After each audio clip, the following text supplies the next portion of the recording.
Hi friends, welcome to ಗಾನು ಪಾಕಶಾಲೆ. ನಾನು ನಂದಿನಿ. ಇವತ್ತಿನ ದಿನ ನಾನು ನಿಮಗೆ ತೋರಿಸ್ತಿರೋ ರೆಸಿಪಿ ಎಗ್ ಕರಿ.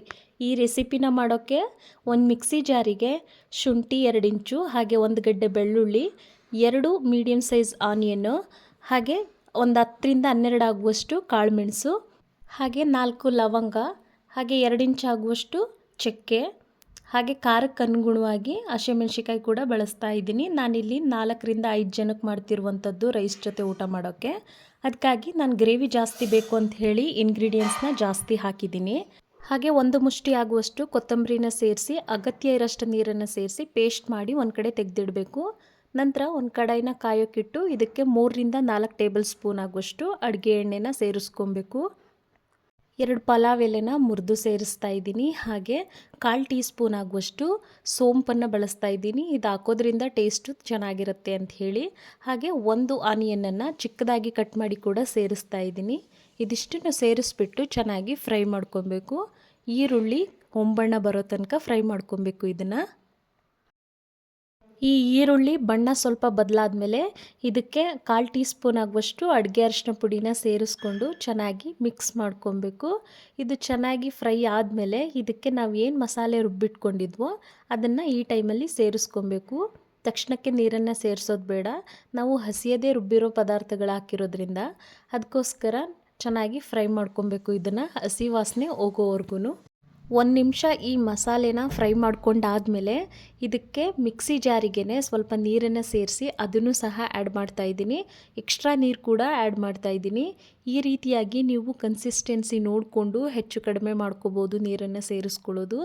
ನಾನು ಮೊದಲೇ ಹೇಳಿದಾಗೆ ಗ್ರೇವಿ ಜಾಸ್ತಿ ಬೇಕು ಅಂತ ಹೇಳಿ ಎಷ್ಟು ನೀರನ್ನು ಸೇರಿಸ್ತಾ ಇದ್ದೀನಿ ನೋಡಿ. ನೀರನ್ನು ಸೇರಿಸಿ ಆದಮೇಲೆ ಇದಕ್ಕೆ ನಾವು ಟೊಮೊಟೊನ ಬಳಸಿಲ್ಲ, ಹಾಗಾಗಿ ಮೊಸರನ್ನು 2 ಟೇಬಲ್ ಸ್ಪೂನ್ ಆಗುವಷ್ಟು ಸೇರಿಸ್ತಾ ಇದ್ದೀನಿ. ಹಾಗೆ ರುಚಿಗೆ ಉಪ್ಪನ್ನು ಕೂಡ 1 ಸ್ಪೂನ್ ಹಾಕ್ತಾ ಇದ್ದೀನಿ. ಈ ರೀತಿಯಾಗಿ ಉಪ್ಪು ಮೊಸರು ಸೇರಿಸಿ ಆದಮೇಲೆ ಚೆನ್ನಾಗಿ ಮಿಕ್ಸ್ ಮಾಡಬೇಕು. ಇದು ಚೆನ್ನಾಗಿ ಮಿಕ್ಸ್ ಮಾಡಿ ಆದಮೇಲೆ 1 ಟೇಬಲ್ ಸ್ಪೂನ್ ಆಗುವಷ್ಟು ಚಿಕನ್ ಮಸಾಲ ಪೌಡ್ರು, ಹಾಗೆ 1 ಟೇಬಲ್ ಸ್ಪೂನ್ ಆಗುವಷ್ಟು ಧನಿಯಾ ಪೌಡ್ರನ್ನ ಆ್ಯಡ್ ಮಾಡ್ಕೊಬೇಕು. ಈ ರೀತಿಯಾಗಿ ಸೇರಿಸೋದ್ರಿಂದ ಟೇಸ್ಟು ತುಂಬ ಚೆನ್ನಾಗಿರುತ್ತೆ, ಹಾಗೆ ಸ್ಮೆಲ್ ಕೂಡ ತುಂಬ ಚೆನ್ನಾಗಿರುತ್ತೆ. ನೋಡಿ, ಈ ರೀತಿಯಾಗಿ ಫ್ರೈ ಮಾಡಿಕೊಂಡು ಇದಕ್ಕೆ ಒಂದು ಮುಚ್ಚಳ ಮುಚ್ಚಿ 5 ನಿಮಿಷ ಬೇಯಿಸ್ಕೊಬೇಕು. ನೋಡಿ, 5 ನಿಮಿಷ ಆದಮೇಲೆ ಯಾವ ರೀತಿಯಾಗಿ ಬಂದಿದೆ ಅಂಥೇಳಿ ನೋಡ್ತಾ ಇರ್ಬೋದು ನೀವು. ಈ ರೀತಿಯಾಗಿ ಬೆಂದಿರಬೇಕು ಕೂಡ.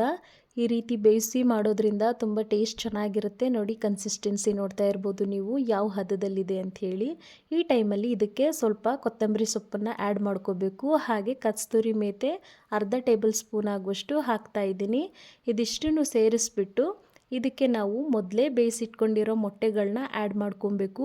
ನೋಡಿ, ಇಲ್ಲಿ ನಾನು ಮೊಟ್ಟೆನ 2 ಭಾಗ ಮಾಡಿ 5 ಮೊಟ್ಟೆನ ಸೇರಿಸ್ತಾ ಇದ್ದೀನಿ.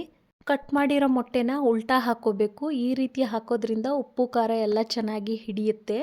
ಫ್ರೆಂಡ್ಸ್, ಯಾರೆಲ್ಲ ನನ್ನ ಚಾನೆಲ್ನ ಸಬ್ಸ್ಕ್ರೈಬ್ ಮಾಡಿಲ್ಲ ಸಬ್ಸ್ಕ್ರೈಬ್ ಮಾಡಿಕೊಂಡು ನೋಡಿ. ಹಾಗೆ ವಿಡಿಯೋ ಇಷ್ಟ ಆದರೆ ಲೈಕ್ ಮಾಡಿ, ಫ್ರೆಂಡ್ಸ್ ಆ್ಯಂಡ್ ಫ್ಯಾಮಿಲಿ ಜೊತೆ ವಿಡಿಯೋನ ಶೇರ್ ಮಾಡಿ. ಈ ಮೊಟ್ಟೆಗಳನ್ನ ಸೇರಿಸಿ ಆದಮೇಲೆ 1 ನಿಮಿಷ ಕುದಿಸ್ಕೊಬೇಕು.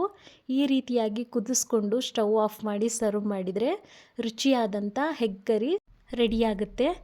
ಈ ಎಗ್ ಕರಿ 5 ನಿಮಿಷ ಆದಮೇಲೆ ಇನ್ನೂ ಕೂಡ ಗಟ್ಟಿಯಾಗುತ್ತೆ. ಹಾಗಾಗಿ ಮಾಡ್ಕೊಳ್ಬೇಕಿದ್ರೆ ಸ್ವಲ್ಪ ತೆಳುವಾಗಿಯೇ ಮಾಡ್ಕೊಳ್ಳಿ. ಇವತ್ತಿನ ಈ ರೆಸಿಪಿ ಇಷ್ಟ ಆಗಿದ್ದರೆ ಲೈಕ್ ಮಾಡಿ, ಶೇರ್ ಮಾಡಿ, ಕಮೆಂಟ್ ಮಾಡಿ. Thanks for watching.